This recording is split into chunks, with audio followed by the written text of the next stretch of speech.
నమస్కారం బాబు గారు, చెప్పండి సార్. నాలో ఒక చిన్న పొరపాటు ఉంటుంది ఎప్పుడు కూడా. అవునా? ఏం పొరపాటు సార్ అది? ముందు ఆలోచిస్తా ఉంటా. ముందు ఆలోచిస్తుంటారా అంటే? దూరదృష్టితో. ఓహో, దూరదృష్ట్యా అంటే ఫ్యూచర్ లో ఏం జరుగుతుందనేది మీకు ముందే తెలిసిపోతుంది అన్నమాట, అవునా? ఆ రోజు నేను విజన్ 2020 తయారు చేశా. ఆ, అందరూ నన్ను ఎగతాళి చేశారు. ఇప్పుడు కూడా ఎగతాళి చేస్తున్నారు సార్. 420 అన్నారు, ఈయనకేమీ రాదన్నారు. ఇప్పుడు కూడా అలాగే అంటున్నారు సార్ అందరూను.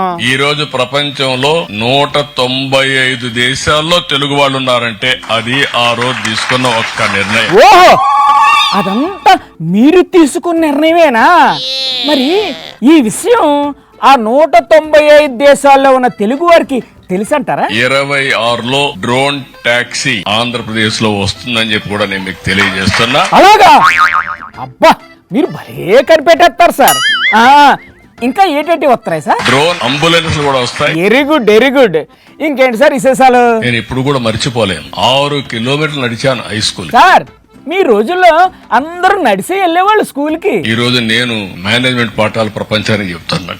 ఏంటంటే ఏటన్నారు? మళ్ళీ చెప్పండి. ఓపాలి. టెక్నాలజీ పాఠాలు ప్రపంచానికి చెప్తున్నాను. ప్రపంచానికే మేనేజ్మెంట్ పాఠాలు, టెక్నాలజీ పాఠాలు చెబుతున్నారంటే మీరు ఇక్కడ ఉండాల్సిన వాళ్ళు కాదు సార్. ఏ వైట్ హౌస్ లోనో ఐక్యరాజ్య సమితిలోనో ఉండాలి సార్. ఎంతైనా మీరు చాలా గ్రేట్ అండి బాబు.